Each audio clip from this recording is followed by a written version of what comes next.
Hello dear friends, welcome back to this video. इस video में हम देखने वाले हैं Rajasthan board class 11th physics के मोस्ट इम्पोर्टेंट क्वेश्चंस, और मैं आपको क्वेश्चंस के आंसर भी साथ के साथ बताने वाला हूं, तो आप इस वीडियो को बिल्कुल भी स्किप ना करें। तो चलिए वीडियो शुरू करते हैं। तो मैं जो क्वेश्चंस बताने वाला हूँ, अगर आपने उन क्वेश्चंस को अच्छे से याद कर लिया है तो आपके एग्जाम में 100% अच्छे नंबर आएंगे। तो आपका सबसे पहला क्वेश्चन है कि सबसे मजबूत मौलिक बल है, तो आपको सबसे मजबूत मौलिक बल बताना है। तो इसका जो आंसर होगा वो होगा ऑप्शन नंबर द नाभिकीय बल। अगर आपसे सबसे कमजोर मौलिक बल पूछे तो उसका होगा आपके गुरुत्वाकर्षण बल। मेरी बातों को ध्यान से सुनिएगा। दूसरा क्वेश्चन है कि निम्नलिखित में से कौन सदिश राशि का उदाहरण है। तो सदिश राशि क्या होती है? ऐसी राशि जिसमें परिणाम व दिशा की आवश्यकता होती है, तो वह सदिश राशि कहलाती है। तो द्रव्यमान सदिश नहीं है, विद्युत धारा भी नहीं है, शक्ति भी नहीं है। तो हमारा जो बल है वो क्या है? एक सदिश राशि का उदाहरण है। तीसरा क्वेश्चन है कि विस्थापन परिवर्तन की दर कहलाती है। तो जो विस्थापन के परिवर्तन की दर होती है वो वेग कहलाती है। तो राइट आंसर हो जाएगा आपके ऑप्शन नंबर से वेलोसिटी। फिर चौथा क्वेश्चन है कि बल की विमा है। तो बल की विमा आपको निकालना आना चाहिए। F इजिकल्स टू मा होता है, तो आप विमा निकालेंगे तो बल की विमा होगी m1 L1 T-2। अगर आपको कौन सी भी विमा याद हो या मत, तो सबसे इंपॉर्टेंट विमा अगर मेरे से कोई पूछे तो वो है बल याद कर लीजिएगा, m1 L1 T-2। इसके बाद आपका अगला क्वेश्चन है कि सार्वत्रिक गुरुत्वाकर्षण नियतांक का मान है, तो आपको कैपिटल जी का मान बताना है। तो कैपिटल जी की जो वैल्यू होती है वो होती है 6.67 × 10⁻11 newton metre square upon kg square. इसके बाद अगला क्वेश्चन है कि पृथ्वी के केंद्र पर गुरुत्वीय त्वरण का मान होता है। तो इस क्वेश्चन को ध्यान से सुनिएगा कि पृथ्वी के केंद्र पर गुरुत्वीय त्वरण का मान 0 होता है, और पृथ्वी के सतह पर पूछे तो वो होता है 9.8। इसके बाद अब हम आगे क्वेश्चन देखते हैं कि अंतिम वेग का SI मात्रक होता है। वेग का SI मात्रक क्या होता है? मीटर प्रति सेकंड। ओके, अगला क्वेश्चन है कि निम्नलिखित में से ऊष्मागतिकी के प्रथम नियम का गणितीय स्वरूप कौन सा है। तो ऊष्मागतिकी का प्रथम नियम आपको आना चाहिए। अगर वो आ गया तो आप गणितीय रूप आसानी से बता सकते हैं। तो ऊष्मागतिकी का प्रथम नियम बोलता है कि किसी ऊष्मागतिक निकाय को दी गई ऊष्मा किए गए कार्य तथा आंतरिक ऊर्जा में परिवर्तन के तुल्य होती है। तो क्या होता है ऊष्मागतिकी का प्रथम नियम का गणितीय रूप? किसी ऊष्मागतिक निकाय को दी गई ऊष्मा मतलब डेल्टा क्यू इजिकल्स टू आंतरिक ऊर्जा में परिवर्तन मतलब DU।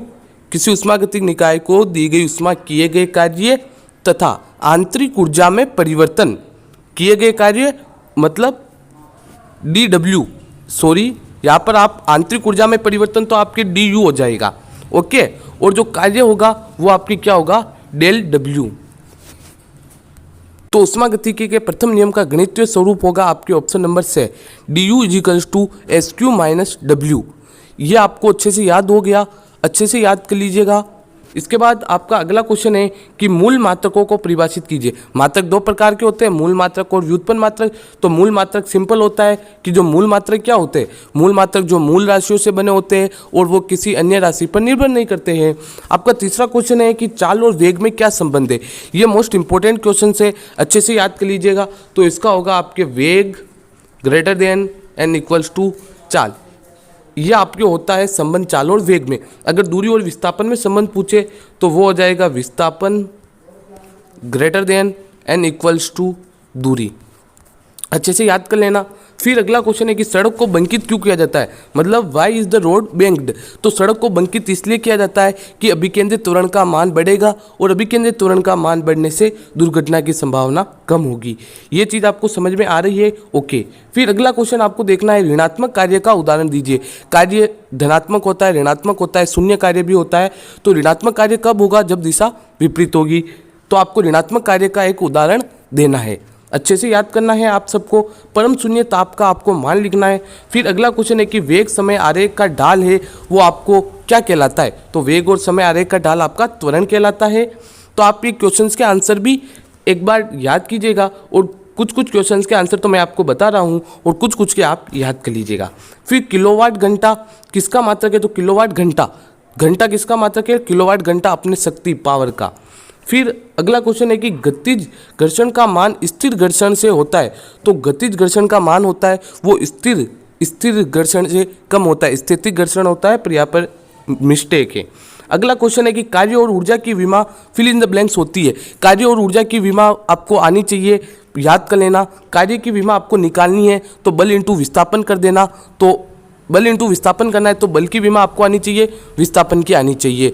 तो इसकी हो जाएगी m1 L2 t-2 और आप एक बार करके भी देख लेना। फिर हम अगले क्वेश्चन देखते हैं कि वृत्तीय गति के लिए आवश्यक अभिकेंद्रीय बल का आपको व्यंजक प्राप्त करना है। अगला क्वेश्चन है कि प्रत्यास्थ व अप्रत्यास्थ टक्कर को आपको परिभाषित करना है।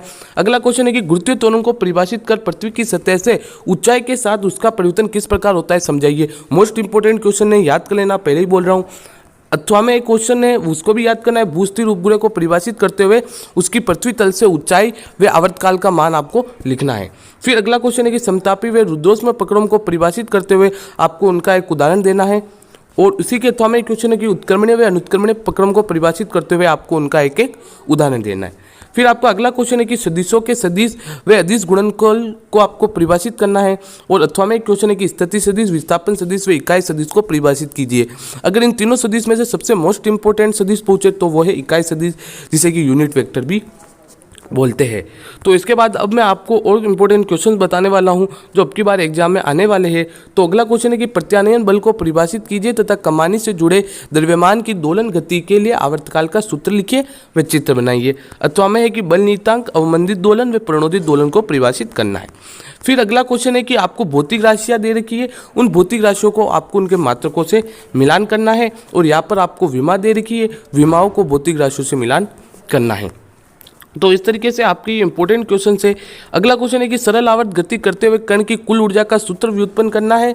आपको याद कर लेना अच्छे से इस क्वेश्चन को। अब मैं आपको और इम्पोर्टेंट क्वेश्चंस बताता हूं जिसकी सहायता से आप एग्जाम में अच्छा स्कोर कर पाए। तो आपका अगला क्वेश्चन है कि प्रकृति में कितने मूल बल पाए जाते हैं, तो इसका आंसर होगा 4। दूसरा है कि अदिश राशि का उदाहरण है, तो हमारे ध्यान से सुनिएगा। बल क्या है, बल एक सदिश राशि है, अभी हमने देखा। त्वरण भी एक सदिश राशि होती है, वेग भी एक सदिश राशि होती है। तो बचा द्रव्यमान जो कि एक अदिश राशि का उदाहरण है। वेग परिवर्तन की दर क्या कहलाती है, वेग परिवर्तन की दर त्वरण कहलाती है। शक्ति की विमा क्या होती है, शक्ति की विमा आपको निकालनी पड़ती है। तो P = W/T करके आप विमा निकालेंगे तो आपके पास आएगा m1 L2 t-3। अगला क्वेश्चन है कि पृथ्वी की सतह पर पलायन वेग का मान होता है, तो पलायन वेग का मान होता है 11.2 किलोमीटर प्रति सेकंड। ओके। फिर गुरुत्वीय त्वरण का सर्वाधिक मान कहाँ पर होता है, तो देखो अगर हम पृथ्वी सतह से ऊंचाई पर जाएंगे तो भी गुरुत्वीय त्वरण का मान कम होगा, गहराई में जाएंगे तो भी कम होगा, और केंद्र पर तो शून्य होता है। तो सबसे ज़्यादा कहाँ पर होगा, सतह पर। विमाहीन राशि कौन सी है, तो आपको ध्यान रखना है कि विकृति। आपको विमाहीन राशियाँ याद कर लेनी है, 2-3, कोण, विकृति, पाई, ये विमाहीन राशियाँ हैं।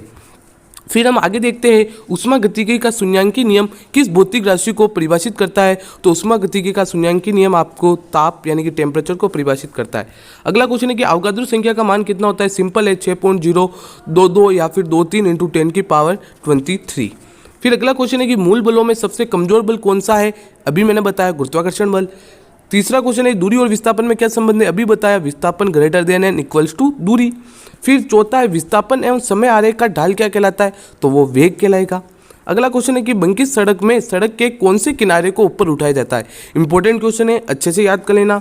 फिर अगला है कि शून्य कार्य का उदाहरण दीजिए, मतलब जीरो वर्क। तो जीरो वर्क का आप उदाहरण दे सकते हैं, जब कोई कुल्ली होता है वो अपने सिर पर वजन रखता है तो उस स्थिति में क्या होता है कि उसका जो कार्य होता है वो शून्य होता है। फिर 27 डिग्री सेंटीग्रेड ताप को केल्विन में बदलना है, एक सूत्र याद कर लेना C/5 = F-32/9। इससे आप इसको आसानी से केल्विन में बदल लेंगे। और केल्विन में बदलना हो तो आपको डिग्री सेंटीग्रेड जितना भी दे रखा उसमें 273 ऐड कर देना। फिर SI पद्धति में मूल मात्रकों की संख्या कितनी होती है, तो SI पद्धति में मेरे भाई मूल मात्रकों की संख्या 7 होती है। फिर अगला है कि एक अश्व शक्ति किसके बराबर होता है, हॉर्स पावर 746 वाट के बराबर होता है। स्थैतिक घर्षण के अधिकतम मान को कहते हैं, तो मेरे भाई स्थैतिक घर्षण के अधिकतम मान को सीमांत घर्षण कहते हैं।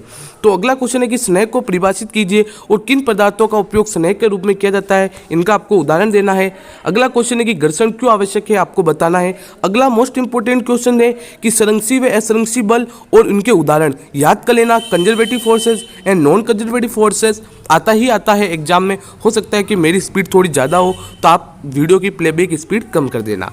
ओके। अगला क्वेश्चन है कि उपग्रह के कक्षीय वेग व पलायन वेग को परिभाषित कीजिए और इनमें संबंध स्थापित कीजिए। हर बार आता है, 2 नंबर का छोटा क्वेश्चन है, अच्छे से याद करना है। फिर ऊष्मागतिकी के प्रथम नियम को परिभाषित कर उसका गणितीय स्वरूप लिखिए। तो मेरी बात ध्यान से सुनना, ऊष्मागतिकी का शून्य, प्रथम, द्वितीय तीनों नियम अच्छे से याद कर लेना। अथवा में अब इंपॉर्टेंट क्वेश्चन आ रहे हैं बड़े बड़े कि आपको सिद्ध करना है कि प्रक्षेप्य का पथ परवलयाकार होता है। अगला क्वेश्चन है कि आपको कलन विधि से गति के समीकरणों की उत्पत्ति करनी है। याद कर लेना, सभी क्वेश्चंस एग्जाम में आने वाले हैं।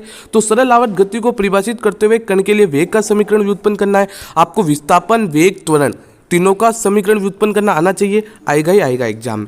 फिर सरल लौलिक को परिभाषित कर उसके आवर्तकाल का सूत्र व्युत्पन्न कीजिए, यह भी इंपॉर्टेंट है। t equal to 2π√L/g। अच्छा, इसके बाद आपको भौतिक राशियाँ दे रखी है और उनके गणितीय सूत्र से आपको उनका मिलान करना है या फिर आपको परिभाषित करना है। ये तो चैप्टर हट चुका है, तो चलिए आगे देखते हैं। आगे आपको क्या क्या पढ़ना है ये पढ़ लेना आप। हुक का नियम, गुप्त उष्मा, विन का विस्थापन नियम, विशिष्ट उष्माधारिता। इसके बाद आपको क्या पढ़ना है, ये वाला क्वेश्चन पढ़ना है आपको कि अल्फा बीटा गामा में संबंध लिखिए। मोस्ट इंपोर्टेंट क्वेश्चन है, पहले ही बोल रहा हूँ एग्जाम में आएगा। किसी ठोस के लिए अल्फा का मान आपको इतना दे रखा है तो आपको बीटा का मान निकालना है। इसके बाद आपका अगला क्वेश्चन है जो कि न्यूमेरिकल है, ये भी देख लेना। इस तरह से भी न्यूमेरिकल एग्जाम में पूछे जा रहे हैं, तो मैं पहले ही बोल रहा हूँ इसको अच्छे से याद कर लेना और इस तरह के जो क्वेश्चंस बनते हैं उनको भी आप देख लेना, ठीक है। और आपको जो क्वेश्चन देखना है वो मैं आपको बता देता हूँ।